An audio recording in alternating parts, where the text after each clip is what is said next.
Testing, testing, testing.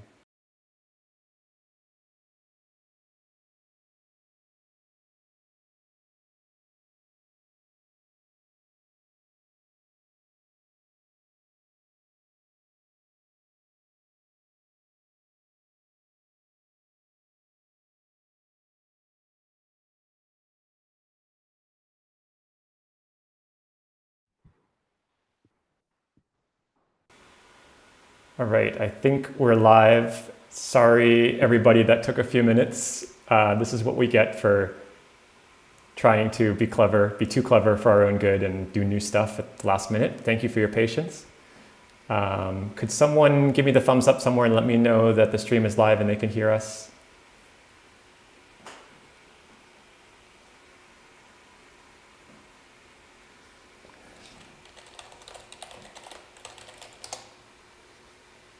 So let me see. I don't have the YouTube stream. We see, hear you. Thank you, Ed. All right, I think we're good. Sorry, it's been a stressful few minutes. So welcome everybody to the next Urbit developer call. I've totally actually lost count. I think this is number 4. It might be number 5. We kicked these off back in the autumn. And I suspect many of you watching today have joined most or all of the previous calls, so welcome back, and welcome, of course, to new folks as well.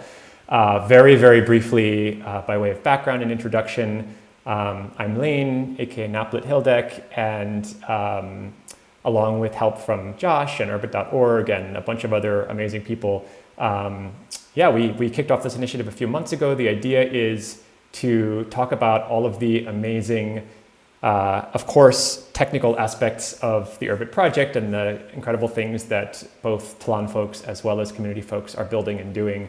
But equally, it is to capture the sort of intangible community knowledge from throughout the community. And all these videos will appear on Urbit.org. Other quick notes before we kick off. This is a totally community-run initiative, and it's sponsored by Urbit.org, so thank you to Josh and to Urbit.org for their support. If anyone is interested in contributing to calls, to speaking, to nominating someone to speak in the future, to helping host calls, anything at all, please reach out. You can reach me at Naplet Hildek on Urbit or lredig on Twitter, or I'm sure you could reach out to Josh or anyone else here.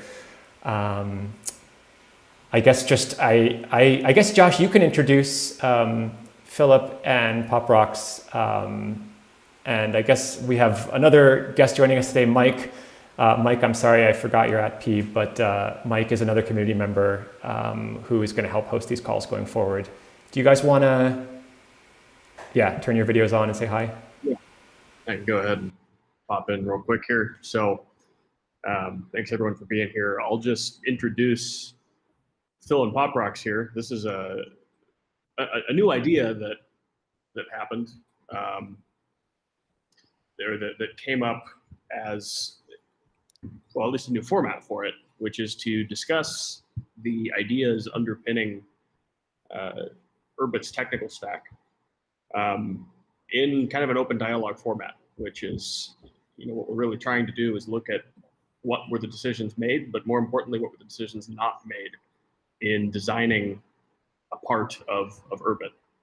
I think Phil put this as, often when people come and look at a technology, what they see is the choices that were made, but the creator is actually aware of all the decisions that were not made along the way, which is, important context that is lost in the end product. But it's important for someone to know what those decisions were that led to the way things are today.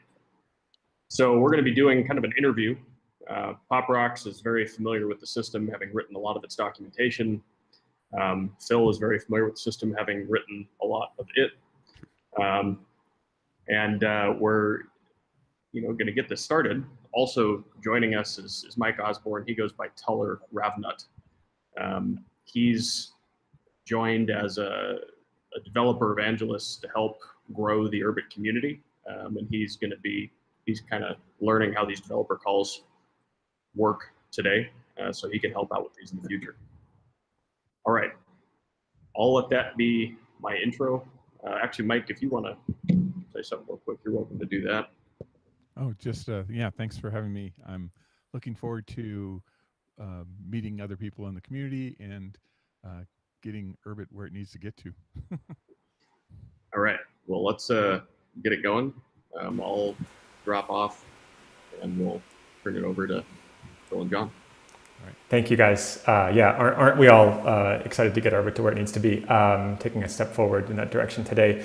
One quick reminder, I forgot to mention, at the end of approximately an hour, maybe, I mean, I know today we're starting a little bit late, but give or take at the end of an hour, we will turn off the stream and share the link in all the usual channels in the event series discussion channel in Urbit community, as well as in the YouTube chat, for anyone who wants to jump on and join a quote unquote like happy hour conversation with our speakers. And we have an upcoming Urbit Town Hall, more on that soon. Over to you guys. Awesome, thanks. Yeah, so we're going to talk about subscriptions and how they're used throughout the stack. We use subscriptions a lot. Almost everything that we do in terms of reading data from one place or another in the system, it happens through a subscription. That's one of the things where we think that you get better results by subscribing to things than than polling or checking back once in a while.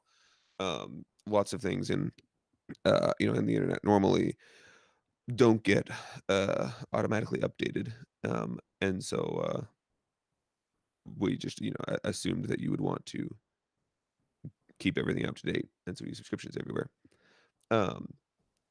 And so yeah, there's a lot of different ways that you can there's a lot of different choices you can make for subscriptions. And so we want to explore what are the different kinds of subscriptions that you could make, and what kinds of them do we use. Just explore that idea maze and see which destinations we've chosen. Yeah, with obviously feel free to interrupt me anytime, Poprox, anytime you have questions or want to say something. Yeah, so it's yeah, good to be here today. Glad to have this interaction with the community. And so I want to start off by saying remind ourselves what some of the precepts, there's a Urbit blog post called Precepts that Philip wrote a while back that kind of says, like, the sort of the base level ideas that drive Urbit development. And I'm going to read off a few of them right now that kind of give the context for why Urbit is so subscription heavy. So first is number 2, everything should be CQRS, command query responsibility segregation. And I'll ask Philip what that is in a moment. 3 is almost everything should be pub sub. So that's why we're starting with this. And 4, subscribers shouldn't affect a publisher.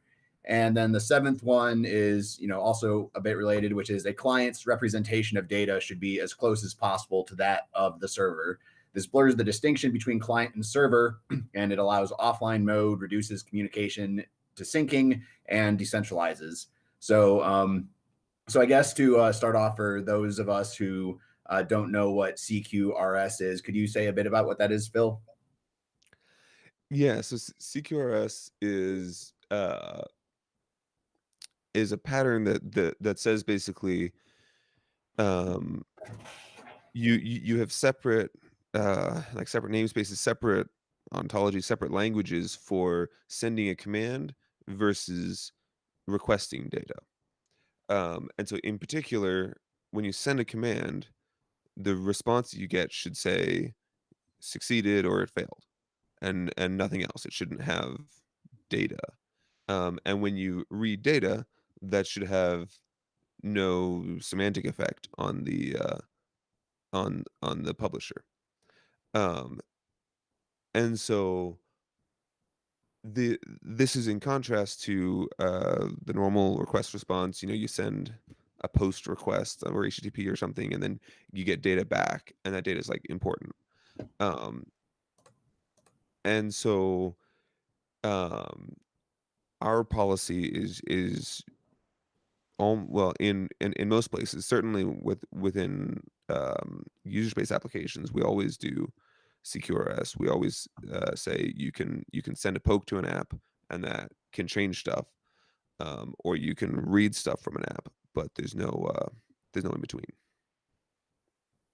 Cool. So we want to cover today, there's three main areas, or really where subscriptions show up in Urbit, rather, or three veins, which is Gall, the user space application vein, Clay, which is the file system, and Jail, which handles your private keys, like with Ethereum and AIMS and so forth. And then sort of as part of that, so those are the basic veins that handle different types of subscriptions, but this also involves AIMS, which is our networking vein to an extent. That's how these other sorts of subscriptions are extended over the network. So that's also involved. And we want to kind of focus on each one of these separately, but also, there are unifying aspects of all three.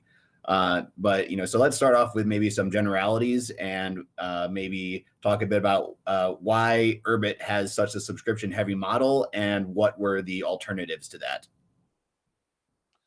Yeah, those are the three kinds of subscriptions. They all kind of have different properties, and so we'll see them at different points in the idea mazes.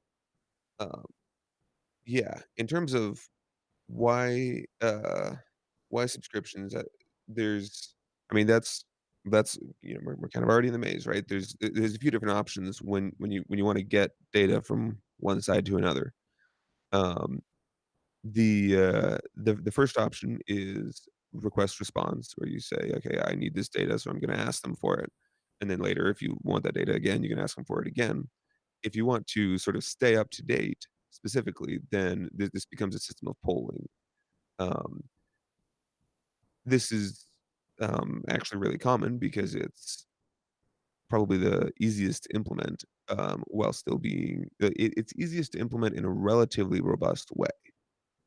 It doesn't require the person that you're listening to keep any local state about you or care about you, and it doesn't it doesn't create space leaks in general.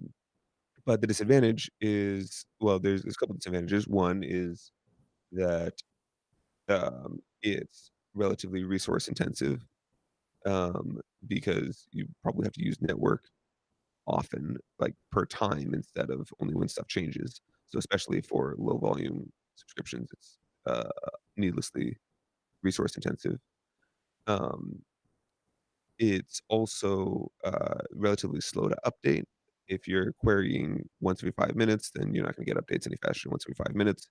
If you're querying once an hour, you're not going to get them faster than that.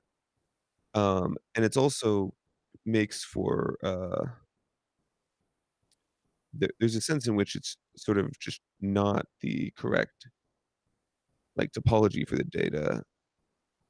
It like when you're thinking about data flowing through the system, it's more natural to think of it as this happens causing this, instead of this happens and then later on they'll ask about it and they'll do that, and then later on they'll ask about it and they'll do that.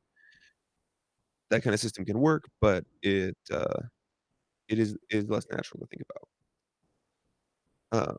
So that's option number one, and we mostly reject that. There's very few places where we use anything that looks like that.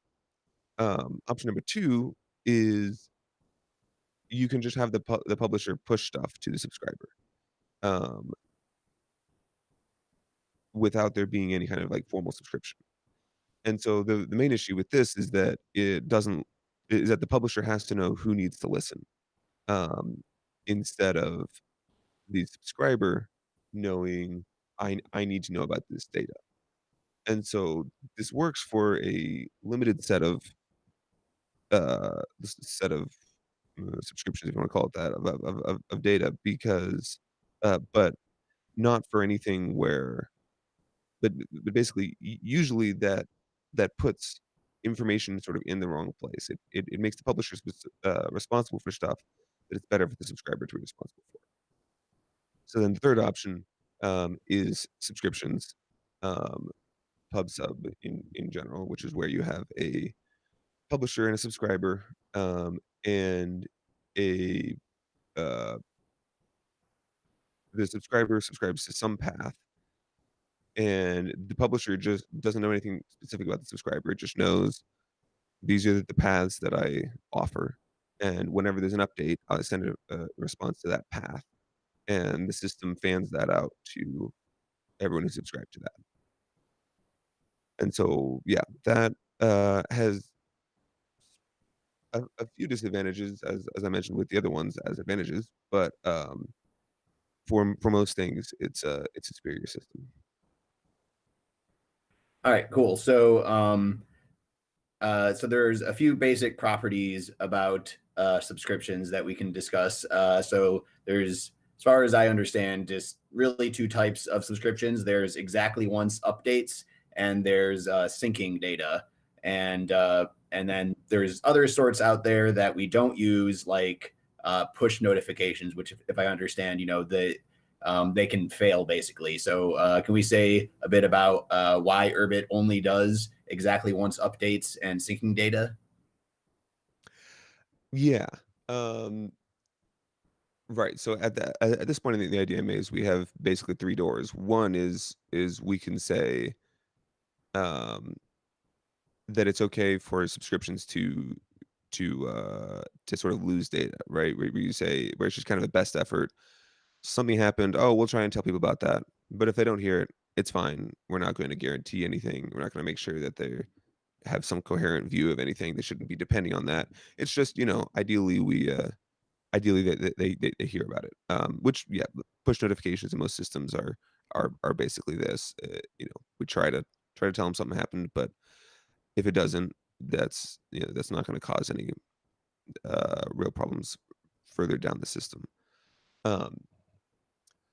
That is a very earth way of writing software, and we try to make it easy for people to write it more precisely and with more guarantees.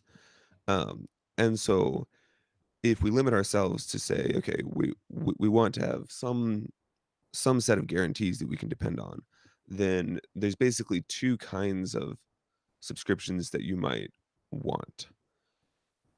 The first kind is what I call, like, where there's like exactly once updates. So where you want to be guaranteed that every update that the publisher sends, you get that update in some kind of timely fashion. But like particularly that you don't ever skip updates.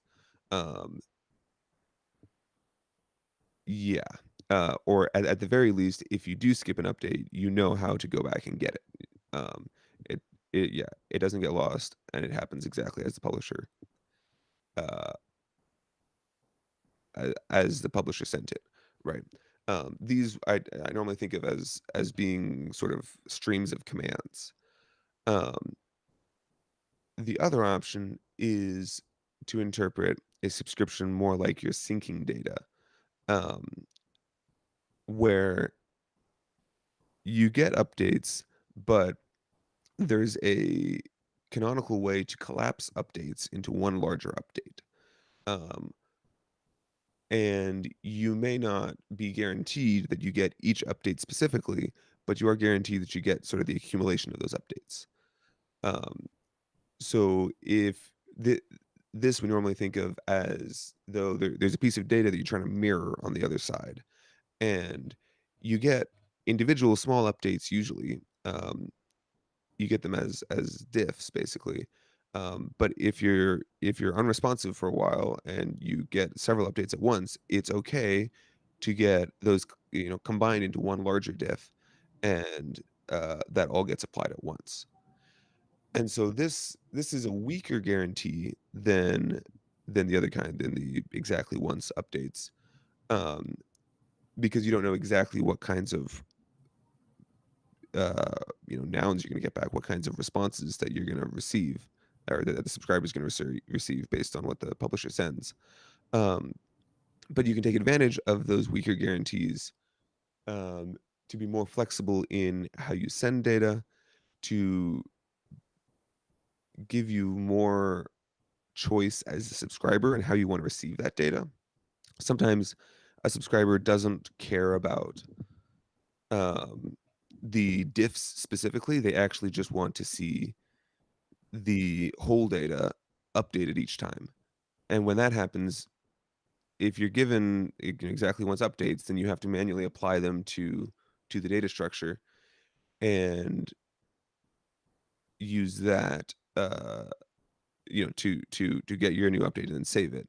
But if you have a subscription model that says, okay, we're just trying to create this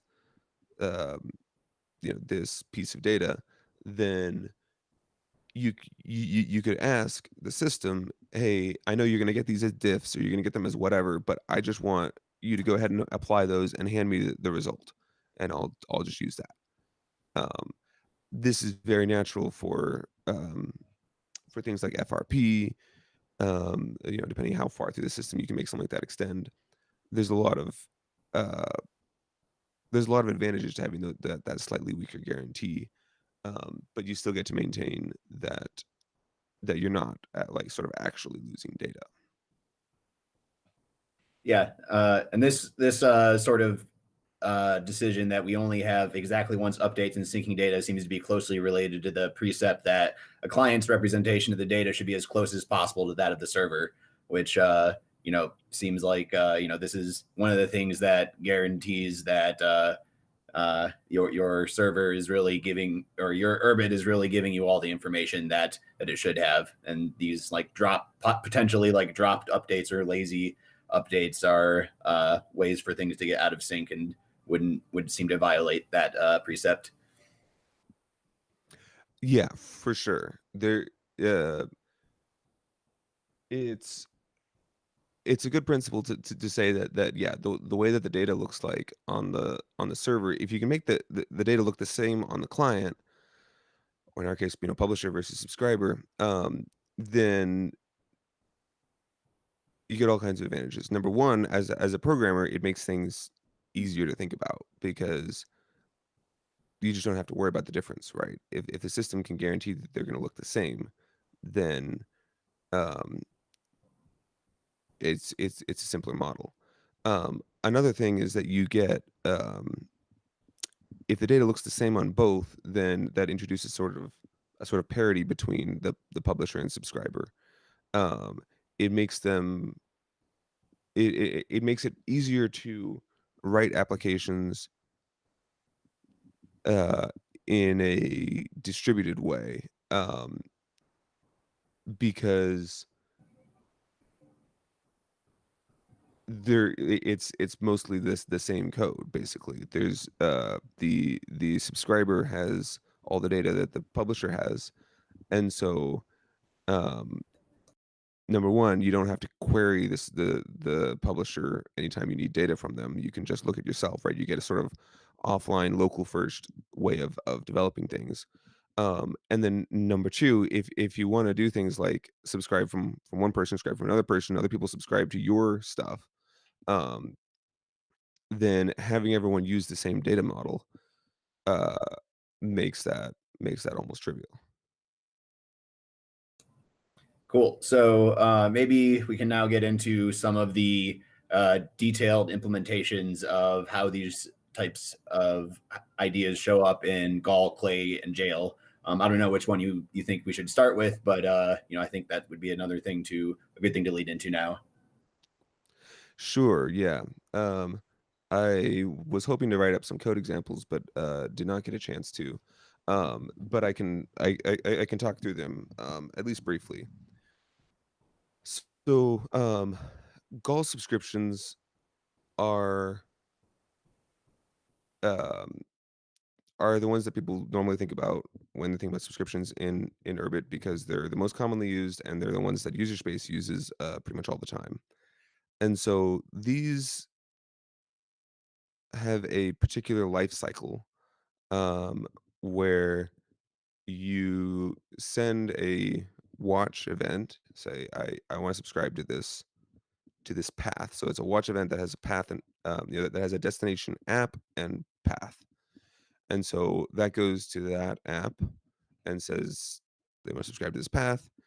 And then the publisher, at any time later on, can send updates to that path. It doesn't know anything specifically about that subscriber, but it can send updates to that path. That we call these facts. And those will then be sent to each subscriber. We give these are mostly exactly once updates, in the sense that we don't take it, like, we don't assume that there's a structure um where you can collapse updates into the same thing, and we don't assume that there's any particular way to get backlog when if you resubscribe for whatever reason.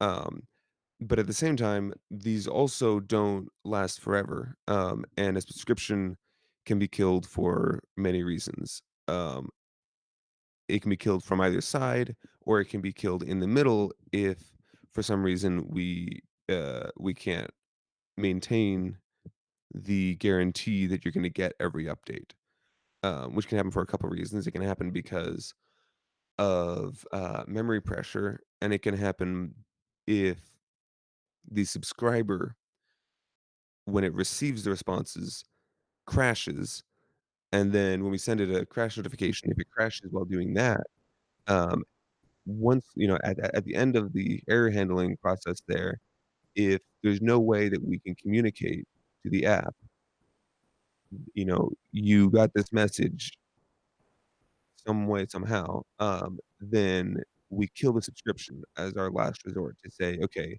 we can't give you every update, right? Because if you crashed, it's as though the update didn't come, and so we can't skip this update. So there's no real way to make progress, and so best we can do is kill the subscription. And so we do that, and hopefully the app doesn't get into a loop of being like, oh, the subscription was killed, and so I'm going to resubscribe, and then crashing the same update. If it does, sorry, you got to fix your code. But at least that's something that will it doesn't happen all in the same event. Yeah. So you mentioned memory pressure. Can you tell us a bit about that? For those Yeah. who don't know what that is. Let me speak briefly about Clay and jail subscriptions, and then we'll get to that.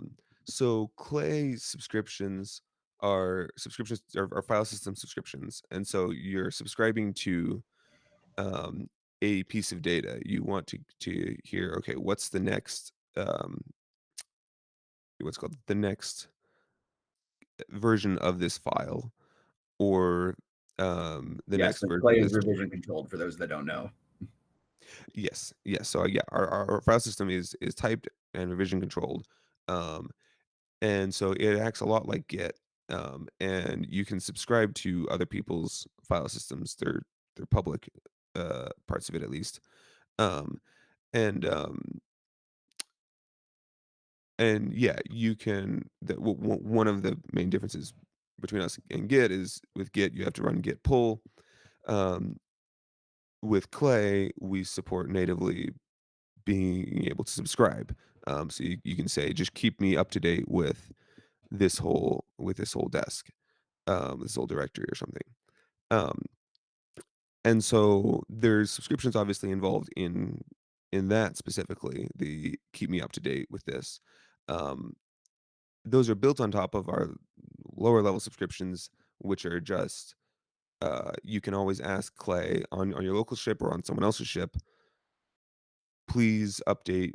Uh, please let me know. So the fundamental operation there is, please let me know when the next version of this file comes, and what it is. And so you can ask for that in many different ways. You can ask for it as, just give me the new file. You can ask for it as, give me the new diff. You can ask for it as, just give me the new hash. Um, that's a particularly useful one when you don't care much about the actual data itself, but you want to know this file changed, or even this directory changed, or this desk changed. So like Gall uses that, for example, to be like, okay, whenever any app or any of its subscriptions change, we just want to rebuild them.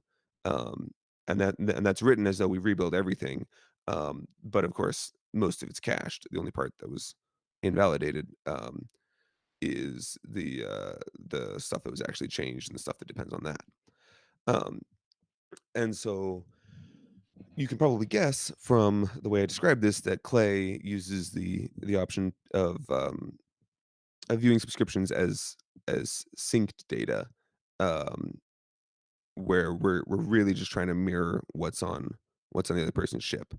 Um, and so that gives us a lot of flexibility. We've changed the over the wire protocol um, without affecting anyone's subscriptions, because uh, we can do that because we never provided like guarantees about what exactly those updates would look like. Yeah, so that's Clay. Jail is uh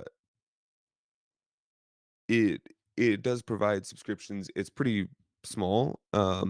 The it so to get your azimuth information, your Urbit ID information, to make sure that we have the public keys for every other planet, for every ship on the network. Um, we ask Ethereum for those, and those come back to your jail. Um, and jail stores those public keys and also your own private keys. And other entities in the system can ask for those keys, mainly the public keys. So Ames, for example, needs to know these public keys so that it can uh, decrypt messages, so they can verify and decrypt messages as they come in. Um, and so Ames subscribes to jail and says, okay, uh, give me so and so's keys. And when the keys change, I want to know about that. When they breach, I want to know about that. When their sponsor changes, I want to know about that. And so those are the three things that jail will tell you about. Um, and then across the network, so both Gall and Clay subscriptions across the network, you can do everything that you can do locally, pretty much. Um, with jail across the network, we there's some affordances for something we used to do is send the actual azimuth data over the network so that only like galaxies would have to talk to an Ethereum node, and maybe one day we'll do that again. I mean, obviously that would only ever be optional. You could always talk to an Ethereum node if you want, but right now everything talks to an Ethereum node directly. So the only thing that they talk to each other over the network for is moons. So unlike galaxies, stars, and planets, moons are not on Ethereum. The way that you find out a moon's public key is you ask their planet, what's that moon's public key? And so that happens as a subscription, because if that moon breaches or changes public key or something, that's something you want to know. Moons cannot change sponsor, but the other two can happen. And so this is a fairly small bit of data, and we interpret these primarily as synced data. You're just trying to mirror the azimuth state from one ship to another, or mirror it from jail to Ames, or that sort of thing. The breach notifications are specifically that aspect of it are interpreted as exactly once updates, where well, arguably, they're interpreted um, with an exactly once update, or like basically, if you subscribe later, you don't get a bunch of breach notifications. You just get their breach number and nothing. And then if while you're subscribed, you hear about a breach notification, then you or like a breach happens, then jail will tell you that. It's actually almost the like sloppy style, um, where it's sort of a almost a best effort thing. if you can't tell, jail is probably the most undercooked subscription mechanism. Arguably, that should just be moved into like Gall or something as a like for the over the wire subscriptions. We'll see. Maybe we'll do that sometime. Cool. So maybe just to make the conversation just a bit less abstract, could you maybe describe how something that everyone's familiar with, like the chat app, might use? It doesn't have to be that example, but how does chat utilize subscriptions? Yeah, that's a good question. Yeah, so something like chat,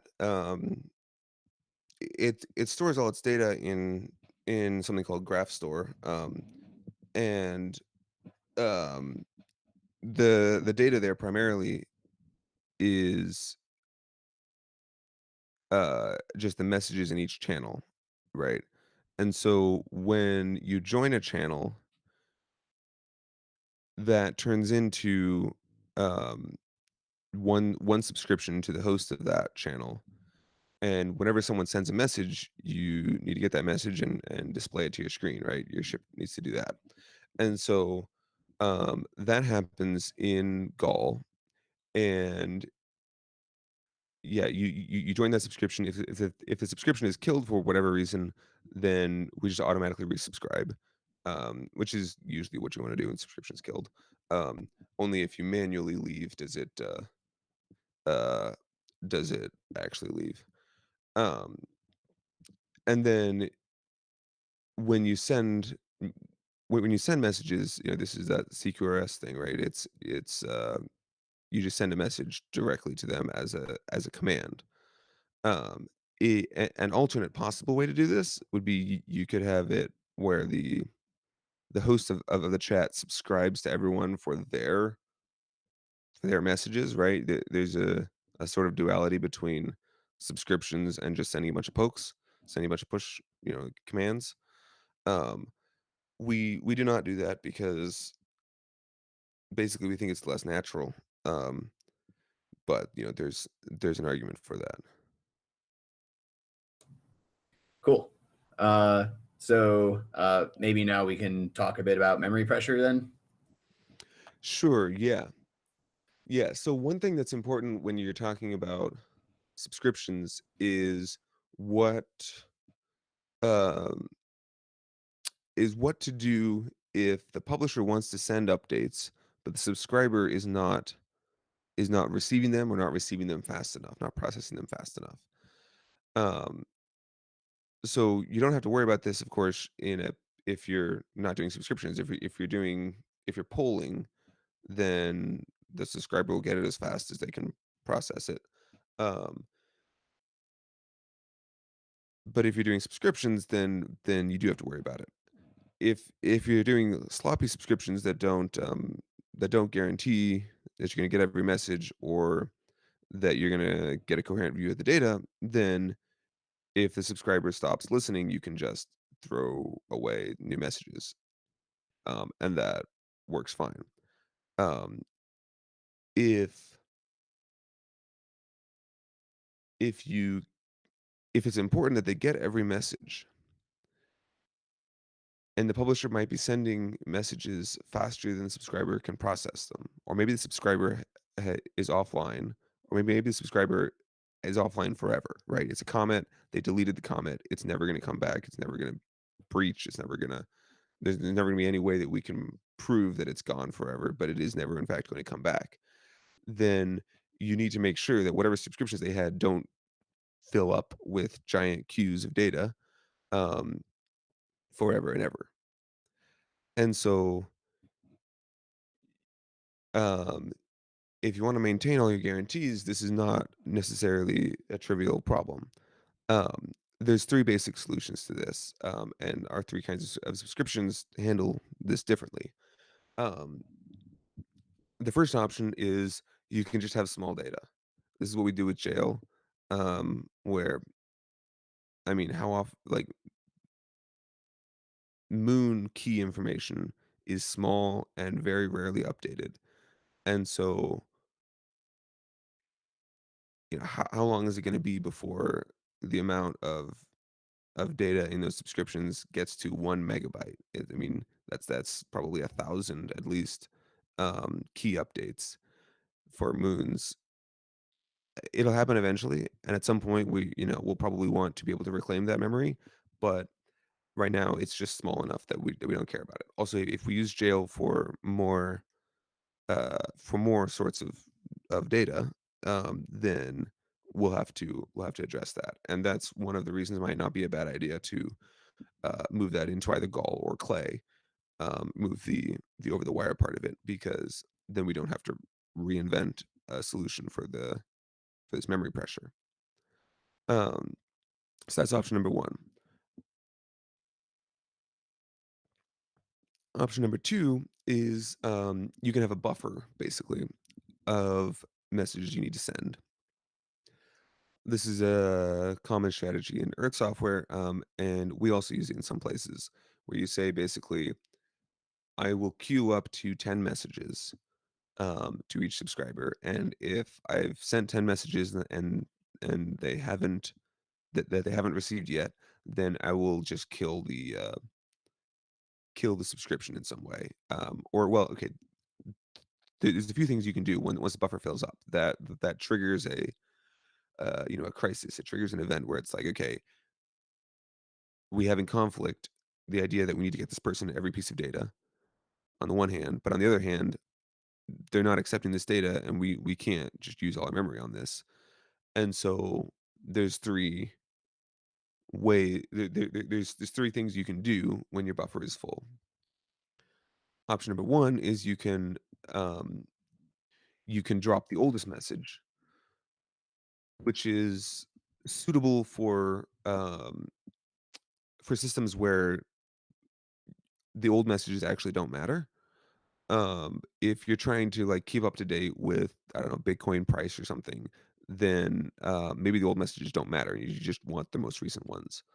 Um, Obviously, this violates the exactly once guarantee, um, and so we try to avoid this.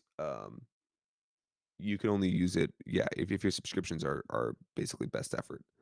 Um, The second option is you could sort of drop the newest message. So in other words, the message you're trying to send now, don't send it. This is pretty similar to dropping the oldest message. Main difference is that um, if you is that you don't have to change the queue that's already there, so it performs slightly better because you're not churning your memory. Um, it's not it's not great. It has very similar downsides to dropping the oldest message. And then the third option is you drop the newest message and also close the subscription. So you add one more message that says, and then the subscription was killed. And if you want more, if you want to know what happens next, you need to resubscribe.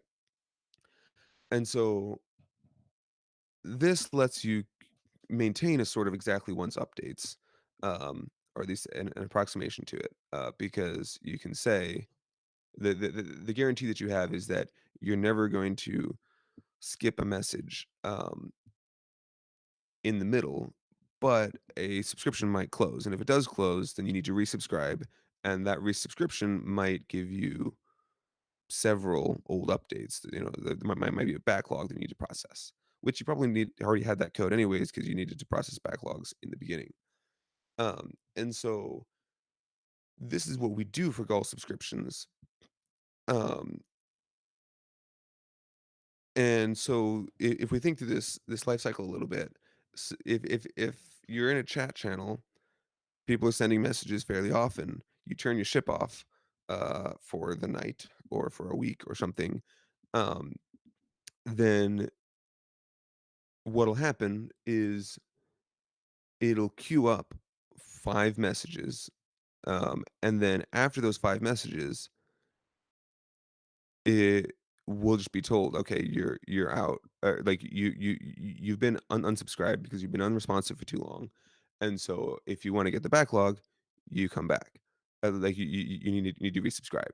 And so this way, the publisher doesn't need to doesn't need to store, the thousands of messages in that channel for however long you're off. Um, but you can still get up to date. It's a little bit more work than like you have to have this sort of explicit resubscribe logic, um, which isn't ideal. Ideally, you'd be able to maintain this abstraction that everything is just available to everyone all the time. But it works, and it's fairly efficient. And in the normal case, it's about as fast as you can get for updates, because they just get sent to you immediately as soon as they're ready. So this is how Gall subscriptions work right now. The third option, so the first option was just have small data. Second option is buffers in general. The third option to deal with memory pressure is to do what I call one at a time subscriptions, um, which is where instead of saying open a subscription and they need to keep this open until it gets closed for whatever reason, you say, give me the next update. So give me one update, just the next one. And then when you get that update, you ask, okay, now give me the next one after that. And so this, you can see how doing this is isomorphic in some sense to having a permanent subscription. If every time that you get an update, you start, you ask for another revision. It has a few different properties in practice. From a memory pressure perspective, it's pretty much ideal, right? The only thing that's slightly better would be polling, but that has networking costs.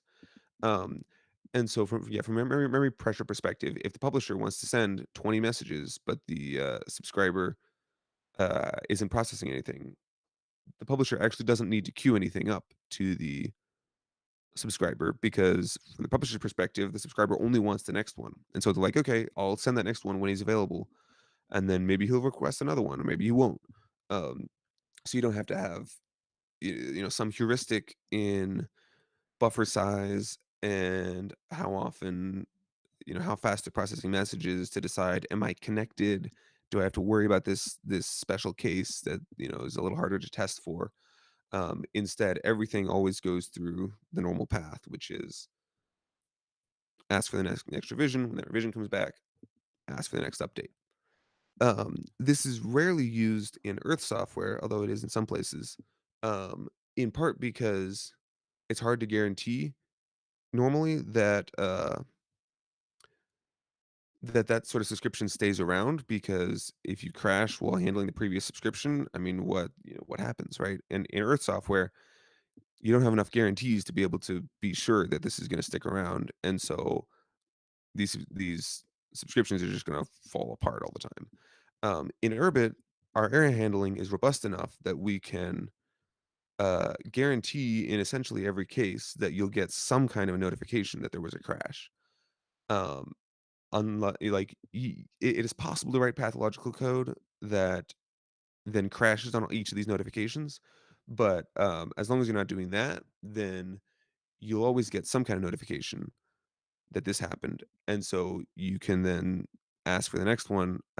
And these subscriptions don't ever, in practice, well, in theory, they don't ever fall off, and in practice, in certainly in several areas of the code, they don't ever do. Pretty much everywhere that we actually use these types of subscriptions, I've never seen them actually fall off, um, because error handling is something that we consider to be very important to do correctly, basically. Um, yeah, so there's some clear advantages there. Conceptually, it's simpler because you don't have this connection state. Um, the biggest disadvantage is that um, it has a sort of like it doesn't let you pipeline updates. So if a subscription is relatively high frequency, then if the publisher actually wants to send you 5 messages right now, then with a like Gall subscription, it can just put those in the buffer, send those, and they can literally be going over the wire at the same time. Um, with a one at a time subscription, you have to get one and then send send an extra request, get one, send an extra request. And so if your connection has relatively high latency compared to how fast these updates are coming, then you will get responses slower. And so it's more inefficient for that reason. And this is why Gall doesn't use it right now. This is at least the main reason why Gall doesn't use it, because Gall subscriptions tend to be much faster than Clay subscriptions, because Clay subscriptions only update when someone updates a file. I tend to think that that Gall subscriptions actually probably should, in many cases, maybe in most cases, do this one at a time system, because it doesn't require you to handle these exceptional cases. And most Gall subscriptions are fairly low volume as well. Um, but I do think that there's a place for the way that the Gall does it now with buffers. Cool. So one of the precepts is almost everything should be a pub sub. So when do we not use this system? Yeah. The main cases when we don't use it are when we actually don't care about updates for whatever reason. In that case, we usually use our like referentially transparent namespace, where you say, okay, I want this piece of data, and it either exists or it doesn't. But if it exists, it's never. I don't need anything in the future. That's one. Second area that is arguably pub sub, but like not exactly, is there are sometimes when you have sort of a session with a particular subscriber where you're like, okay, actually, it only makes sense for them to like there's sort of this two-way communication where the things that the subscriber is sending are really only meant for that. Like the responses are only meant for that one person. So an example of this is the dojo, right? The client sends keystrokes, and then the response is what shows up on the screen. And when you hit enter, the answer to that's going to be a response. And so internally, this is actually implemented using our normal Gall subscriptions, and also externally, right? You can subscribe to someone else's, or you can sort of connect or link to someone else's dojo across the network if they allow you to. And so we use the PubSub machinery for this, but calling it PubSub is misleading, because you can't reasonably have someone else connect to the same subscription. At least not with it now. I can imagine implementing it such that um, someone else subscribing to the same path would in fact would basically be able to just watch what's happening, um, or even that they would sort of join screen style and be able to send messages, as send keystrokes as well. But the way that's implemented right now, for decent reasons, is as a two-party operational transformation. And so you really need to know what the client, what keystrokes the client is sending, to be able to interpret the responses, because the responses are just edits on what the keystroke, or what keystrokes the client sends, basically. um, Obviously, you could publish back the keystrokes that the client sent. There's a variety of ways you could make this kind of a generic pub sub, but this is where it's like, well, I mean, this is where the almost comes in, where it's like it's actually not worth. It's you don't need to make this pub sub just for the sake of it being pub sub. better to, even if you're using the pub sub machinery, better to be like, okay, this is actually a relatively unique case. Although there are other examples of this. When you make an HTTP request to an app, Air subscribes to that app for the response that it needs to send to the browser. Um, and that's really there's nobody else should ever be subscribed to that path, right? There's a unique path for every request, and that's because we're interacting with a an Earth system that is not built around PubSub. Um, and so that translation, we again use the PubSub machinery for it, but it isn't really PubSub, right? Yeah, that makes a lot of sense that if you're interacting with things outside of Urbit, you can't quite use our systems. So I think we only have a few minutes left, but I did want to dig into a little bit about what parts of like the Arvo kernel kind of lend itself towards being such a subscription heavy system. Like, some of its like unique properties that differentiate it from, say, the Unix or Linux kernel and such. Right. One of them definitely is that, as I mentioned near the beginning, that it's relatively easy to write robust polling based code, because if something fails on one side or the other, or your machine gets rebooted and you lost all your everything, you just restart polling, and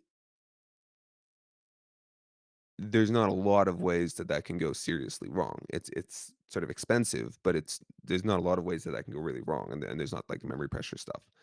Um, Writing subscription oriented stuff um, in an environment where stuff can crash and forget stuff is a pain. Um, if you in is like in Earth software, where if you really need to, like, those guarantees that like the client data, the server data is the same, or that um that you have, that you got every update in order. Um, Oftentimes, what you'll do is basically write the data you got and the fact that you got it to a database. Um, and then when if you have to resubscribe because you lost power or whatever, then you resubscribe to that. What's happening there is that they're creating uh sort of a bespoke, exactly, or a bespoke, what's it called, yeah, like exactly once messaging system, right? um because it becomes, yeah, very important to make sure that um that you get every message and that you don't process the same message twice. And so Urbit, due to its like single level store nature, and the fact that you never send an effect unless the event itself has been persisted, um, we can provide exactly once messaging directly. Um, and so that makes subscriptions even like possible to think about as a fairly lightweight solution, so as the kind of thing that anyone could use without having to think too hard about it. The other thing that we provide is certain guarantees around error handling, that let you do, like I mentioned, the one at a time subscription model, um, which is normally very fragile. We're able to make that, in practice, never break. Um, and those are good examples of kind of very low level decisions, sort of very, yeah, very, very, very fundamental decisions that if you were to argue why why do you want exactly once messaging, or even lower level, why do you want exactly once, sorry, why do you want a single level store, you wouldn't usually you know take as your example, well, all the way up at the top of the system, not even at the top of the system, but higher up in the stack. Well, I mean, yeah, you want it so that developers can easily write subscription oriented stuff because it's a better experience and it's more reliable and it's faster.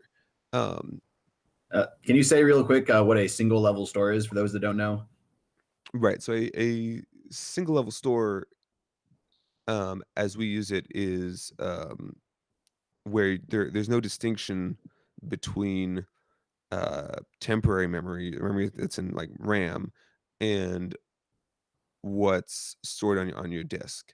So in other words, anything that's in your memory will stay there, um, no matter what happens, just as if you had committed it to a database. Now we to make this practical, of course, we guarantee this on the boundaries of atomic events, right? Just like a database does, right? So when an event happens, that comes in, um, we process it, that produces a new state, um, and it also produces a list of effects. And so we save that new state and send those effects out, and then we start processing another event. And so a if we're killed in the middle of an event, then power went out or something, then nothing from the event got saved and no effects came out from it, and so it's as though it never happened. And so formally we'd say it never happened. um, and so because of that, anything that's in your state, which is just your it's your RAM basically, um, will if if the event ever happens at all, then that will stick around forever because we save that event in a database basically. Yeah, just to illustrate to the degree to which Urbit really does this sort of atomicity and persistence and stuff heavily. Like when you're using the Dojo command line, every single keystroke that you put in has to be persisted to disk before it even like reflects it back to you on the screen. So it's just so Urbit is extremely disk write heavy as a result, because like everything is being written before anything happens. And that's one reason why with things like people using the Raspberry Pi stuff, like you don't want to use like an SD card when to run Urbit, just because they are not that great for excessive writes. But I think around this point we're a bit out of time. But I think this has been a great conversation. Maybe Lane and pop back in and close this out. Sounds good. Give me a sec to just flip the videos here. Yeah. I don't know if we're answering questions now or during the post, the after party. I think we could do. We only have a couple, so I think we could probably do a couple now. Josh, are you still with us? You could turn your video and your audio back on if you are. There we go. I'm here. Yeah. Did you have any community questions to ask these guys, Josh? By the way, thank you guys for a really amazing educational conversation. I'm just absorbing knowledge and gaining IQ points from listening to this. Yeah, for sure. I do have one question from a little while back, which is there a reason for not having native HTTP request response support for integrating with outside non-Urbit services? So I think the idea of this is more about the reliance on subscriptions, and if there is a way to simulate something like request response. Right. Yeah, we used to. The main reason is, so there's like a couple of related reasons. One is that you really want to keep all the glue code as far toward the edge as possible, so that you can have this is one of the precepts is like, if you have two different paradigms and you want to and you want them to talk to each other, you should have three pieces of code. You have the Earth stuff that talks Earth way, you have the Urbit code that talks the Urbit way, and then you have a thin layer, relatively thin. It might have to be fairly thick. Who knows? But you have a layer that has no business data and that just translates between these.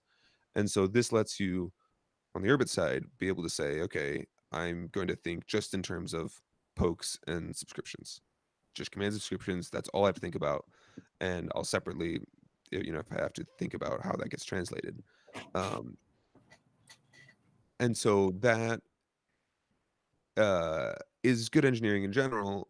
Some of the practical benefits are that it is then integrated with the rest of the system, where a command or a subscription that you can do from the browser, you can always easily do from anywhere else in Urbit. You Because it's a generic pub sub type thing. And so if you don't have that, then there's a tendency to be like, well, I'm writing this as an application that runs in your browser, and so I'm not going to worry about implementing it in a way that other applications can interact with, which then makes it sort of tied to HTTP, JSON, all these systems that we're trying to which we're trying to avoid. And so if later someone else, it might be a third party, writes an app trying to talk to that app, then now they have to deal with HTTP and JSON, and it kind of metastasizes throughout the system. I see. All right. Well, thank you. That makes a lot of sense. Thanks, Philip. I've got one, I think, as our final question from Urbit, actually from our friend Palfan Foslub. Considering requirements around subscriptions may vary by use case, would Gall ever support multiple distinct subscription modes? I think, yeah. Right now, we really only support the one kind of subscription. I think that Gall's subscription model needs some amount of reform, and I have some ideas about that. And so some other people I've talked to have some good ideas about that as well. Um, One that I mentioned briefly is that I like. Well, if you can't tell, I generally prefer the model of syncing data because it's more flexible for a lot of stuff. Where, and But that's going to be it's kind of awkward to shoehorn certain kinds of subscriptions into that model. For example, a dojo style subscription is going to be a real pain to say, like, okay, well, technically, yeah, I'm mirroring a list of events. I mean, I don't know, with dojo, maybe you could say, okay, I'm mirroring the current state, which if it's a line, that's okay. But if it's something that Palfan Foslop is working on is making more complex terminal operations. And so if you have this, this whole canvas, then it's like, okay, you're trying, like, you can interpret that as communicating a whole uh, you know matrix of characters, and maybe that ends up being the right answer. Um, I don't know. In that case, maybe it is, but it also might be reasonable to say, no, actually, that's that's too hard to think about. That's too hard to do consistently. It's better to think of this as just um, send these one at a time. Another issue with the syncing data model of things is that um, you kind of have to keep around previous, especially when combined with the one at a time model. You have to yourself keep around previous versions or keep around the backlog. Sometimes you don't want to do that. Sometimes you just want to say, oh, this happened, I want to send it, and not think about it again. And so we should probably support that kind of thing. And you can do that with Gall subscriptions right now, and you can't do it with Clay subscriptions.